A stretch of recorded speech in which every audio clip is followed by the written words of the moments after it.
Hello and welcome to another edition of PAM, our Policy, Advocacy and Media electronic newsletter. I'm Ian Henschke, your Chief Advocate, and I'd like to wish you and yours all the best for the festive season and also extend our sympathy to all those affected by the fires. As we head into another year, it's a good time to look back on some of the wins we've had over the past 12 to 18 months. Now, first up, we opposed the federal government's proposal to scrap the energy supplement for new age pension recipients. Now, this would have cost a single pensioner $365 and a couple $551 a year. And then we welcomed the news that this policy was no longer being considered. However, we continue to fight for the reintroduction of indexation so that that energy supplement keeps pace with rising energy prices. Easing the rising cost of energy is central to our broader energy campaign.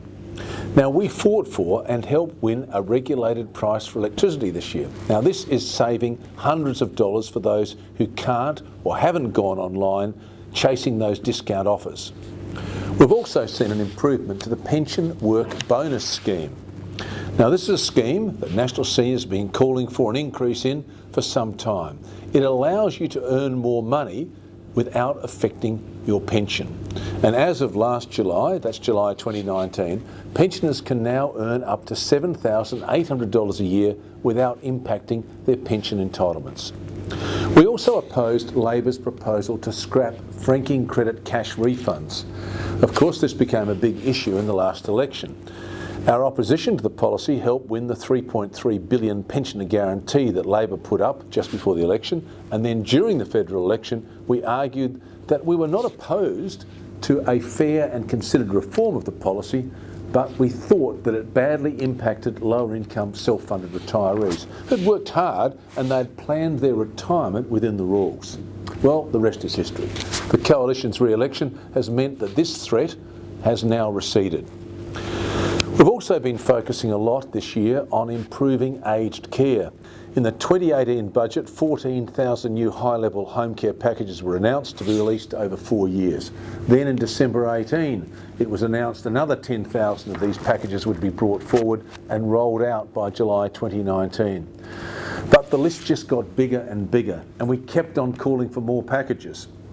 A further 10,000 home care places were announced in the 2019 budget. Then, National Seniors' call for more packages to meet the high demand was finally heard in late 2019, with the government responding to the interim report of the Royal Commission. So we've had some wins in that area. Another win has been the extension of the pension loan scheme. Now, this has been extended to everyone of pension age as of last July. That's July 2019. And this includes an increase in the allowable income to 150% of the age pension. That's right, you can now get 1.5 times the pension, whether you're a pensioner or not. National Seniors supports allowing older Australians to use the equity in their home to live a better quality of life in their own home. Now, another win we should never forget is that we pushed back on the pension age being raised to 70. It now seems certain that it will stay at 67. Well, of course, this last year has been dominated by the Royal Commission into Aged Care.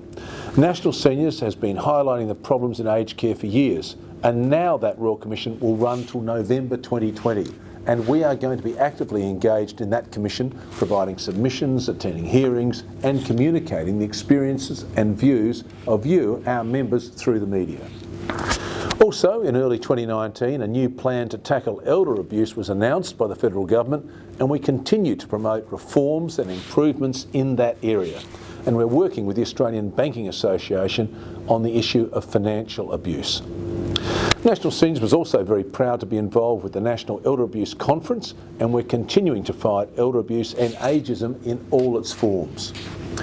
A key continuing advocacy campaign is to keep pressure on the government about the medical and insurance industries. We want to put the brakes on the rising healthcare costs in this country, especially out-of-pocket costs. Another area where our voice was heard this year was after our relentless campaign on deeming rates. National Seniors successfully led the campaign to get the deeming rates down in mid-2019. And this came after 2 RBA rate cuts exposed the government's ongoing inaction. Now, while there's more to be done, including getting the deeming rate set by an independent tribunal, the lowering of the rate will give a $600 million boost to almost 1 million recipients over the next 4 years. The new deeming rate for investments up to $51,800 for a single person and $86,200 for a couple is now 1%, down from 1.75%. And the upper deeming rate has now gone from 3.25% down to 3%. So, as a valued member, please remember, we're always in your corner and we're always fighting for fairness. So have a great holiday season from all of us here at National Seniors.